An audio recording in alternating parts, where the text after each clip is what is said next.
December 11th, 1941. Berlin. Reichstag building. Late morning. The chamber is heavy with heat and anticipation. Wool uniforms press against wooden benches. Boots scrape stone floors. Cigarette smoke hangs low, trapped beneath chandeliers that have seen better days. Outside, winter grips the city, but inside, something far more dangerous is warming to a boil. Adolf Hitler steps forward. You can almost feel the shift in the room before he speaks. The way backs straighten. The way pens pause mid-stroke. The way men lean in, not because they don't know what's coming, but because they sense that whatever is about to be said cannot be taken back. 4 days earlier, half a world away, Japanese aircraft had torn through Pearl Harbor. Battleships burned. Sailors drowned. America woke up angry.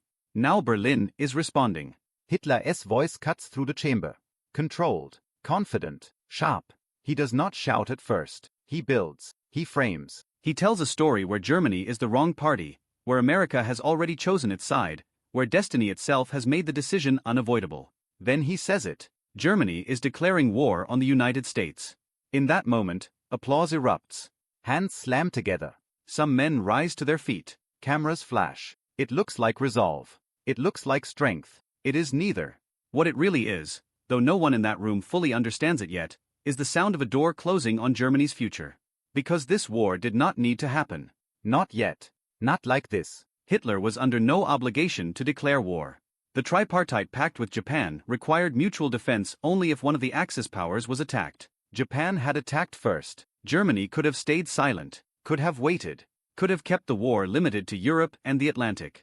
Instead, Hitler chose escalation. Why? To answer that, you have to step inside Hitler's mind in late 1941, a place shaped by ideology, arrogance, and dangerous assumptions. Hitler had already been fighting an undeclared war with the United States for months. In the Atlantic, German U-boats stalked convoys carrying American supplies to Britain. American destroyers escorted those convoys. Shots had already been fired. American sailors had already died. In Hitler's view, the war with America had already begun. It simply hadn't been named yet. But there was something deeper at work than naval skirmishes. Hitler despised the United States, not just politically, ideologically. He saw America as racially mixed, industrial but undisciplined, wealthy but soft, a nation of factories and comfort, not sacrifice. In his worldview, America was decadent, ruled by bankers, corrupted by democracy, incapable of sustaining real war. He believed this sincerely. More dangerously, he believed time favored him. Germany was at war with Britain. Germany was at war with the Soviet Union. Adding another enemy should have been unthinkable. But Hitler convinced himself that America could not mobilize quickly enough to matter. He looked at American isolationism, at the political battles Roosevelt had fought just to send supplies overseas, at the lack of combat experience in the U.S. Army. And he misread it all. What Hitler did not see, or chose not to see, was American industry, steel, oil, assembly lines, shipyards, aircraft factories that could outproduce the Axis combined. To Hitler, America was a bluff, loud, rich, and slow. And then there was Japan. Hitler believed Japan's attack on Pearl Harbor had changed everything. He expected the United States to be consumed by the Pacific, by island battles, naval warfare, jungle fighting that would drain its attention and blood. In Hitler's calculations, America would be too busy fighting Japan to seriously threaten Germany. He also believed, wrongly, that Japan might eventually attack the Soviet Union from the east, relieving pressure on Germany's faltering invasion. None of this was guaranteed. None of it was coordinated. But Hitler acted as if it were inevitable. The decision to declare war was not debated in any meaningful sense. It was driven by impulse, pride, and a belief in destiny. Hitler had spent years framing himself as a man chosen by history. To hesitate now, to wait, would have felt like weakness. And weakness was something he could not tolerate. Across the Atlantic, Franklin D. Roosevelt watched the declaration land like a gift wrapped in fire. Until that moment, America's war aims had been divided. Japan was the clear enemy. Germany was dangerous, but politically complicated. Now the ambiguity was gone. Germany had made the choice for him. The American public did not debate whether to fight Germany. They accepted it. Factories shifted gears. Recruitment surged. Strategy locked in. Germany became priority one. In Berlin, the applause faded. The speeches ended. The men filed out. But history had already begun to move, quietly, relentlessly, against them. Because when Hitler declared war on the United States, he did not just add another enemy. He unified one. And the consequences of that choice would echo across oceans, continents, and years, long after the cheers in the Reichstag had died away. The applause in the Reichstag did not last long. It never does. Within hours of Hitler's declaration, the machinery of war resumed its dull, relentless rhythm. Orders were typed, messages sent, U-boats returned to their patrol routes. Luftwaffe planners went back to maps already crowded with red pins and shrinking options. On the surface, nothing seemed different. But beneath it, the balance of the war had shifted. Hitler told his inner circle that the war with America had always been inevitable. That Germany was merely acting before the United States could strike first. That history would vindicate the decision. This was not strategy. It was justification. Because inevitability is a comforting word. It removes responsibility. It allows leaders to claim they had no choice, when in reality, they did. In late 1941, Germany's situation was already fragile. Operation Barbarossa, the invasion of the Soviet Union, had not delivered the knockout blow Hitler promised. The Wehrmacht was bogged down outside Moscow. Winter had arrived early and brutally. Supply lines were stretched. Casualties were mounting. The war in the East was turning into a grinding struggle Germany was not prepared for. Britain was still standing. And now, Hitler was choosing to add another industrial superpower to the list. So why did it feel inevitable to him? Part of the answer lies in the Atlantic. For months before December 1941, the United States and Germany had been circling each other like predators. American destroyers escorted convoys deep into the Atlantic. German U-boats attacked shipping with growing boldness. Incidents multiplied. In September, a German submarine torpedoed the USS Greer. In October, the USS Reuben James was sunk with the loss of 115 American sailors. The U.S. Navy was already fighting, just without a formal declaration. Hitler saw this as proof that America was already at war with Germany in all but name. But he misunderstood Roosevelt's restraint. Roosevelt was maneuvering carefully, aware of isolationist resistance at home. He was preparing the country psychologically, economically, and militarily. He was building momentum. Hitler mistook patience for weakness. The second pillar of Hitler's thinking was ideology. To Hitler, America was not just another enemy. It was a symbol of everything Nazism despised: liberal democracy, racial diversity, financial capitalism, and cultural pluralism. He believed that America's internal contradictions would tear it apart under pressure. In private conversations, Hitler mocked American soldiers as pampered and untested. He believed they lacked the stomach for sustained casualties. He assumed labor unrest and political division would cripple mobilization. These beliefs were not based on evidence. They were based on prejudice. And prejudice has a way of disguising itself as insight. There was also the matter of pride. By December 1941, Hitler had built his identity on decisive action. Every major gamble of his career, the remilitarization of the Rhineland, the Anschluss with Austria, the invasion of France, had paid off spectacularly. Each success reinforced the belief that boldness itself was a weapon. Hesitation, in his mind, was how nations lost wars. To remain silent after Pearl Harbor would have felt passive. Worse, it would have felt reactive. Hitler wanted to appear as the man shaping events, not responding to them. So he framed the declaration as a counterstroke. A declaration of strength. A demonstration that Germany was not afraid of America. But fear was already present. It simply wasn't acknowledged. Inside the German high command, reactions were mixed. Some officers privately questioned the wisdom of the move. Others were uneasy but loyal. A few believed the war was already lost the moment America entered, whether invited or not. No one said it aloud. That, too, was part of the system. Meanwhile, across the Atlantic, the American response was swift and devastatingly organized. Germany expected chaos. Instead, it got coordination. Within weeks, American shipyards began launching vessels at an unprecedented rate. Aircraft factories scaled up production that would soon dwarf Axis output. Military planners adopted a Germany-first strategy, committing the bulk of U.S. resources to defeating Hitler before turning fully to Japan. This was not the divided America Hitler had imagined. It was a unified one. And unity, combined with industrial capacity, is lethal. Germany now faced an enemy that could replace losses faster than they could be inflicted. An enemy whose economy was not strained by bombing. An enemy whose homeland was untouched, whose factories ran day and night. The illusion of inevitability collapsed quietly. But by then, there was no reversing course. Hitler had crossed a line not drawn on any map. He had turned a regional war into a global one.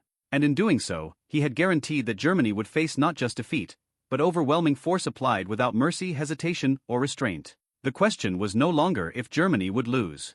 It was how long it would take, and how many lives would be consumed before the end came. At first, the war with America felt distant. There were no American bombers over Berlin in December 1941. No U.S. divisions landing on European beaches. No immediate shock to the German civilian population. If anything, the declaration seemed abstract, another enemy added to a war already vast and exhausting. That illusion did not last, because the most dangerous weapon America brought into the war could not be sunk, shot down, or encircled. It was production. While German factories strained under Allied bombing and shortages, American industry expanded in near-total safety. Steel mills roared. Assembly lines lengthened. Shipyards launched vessels faster than German U-boats could sink them. Aircraft rolled out not in dozens, but in thousands. This was the enemy Hitler had never learned how to fight. German strategy was built on decisive campaigns. Blitzkrieg, speed, shock, break the enemy before they could adapt. It had worked in Poland, in France, even early in the Soviet Union. But industrial war does not break quickly. It grinds. And America was built for grinding.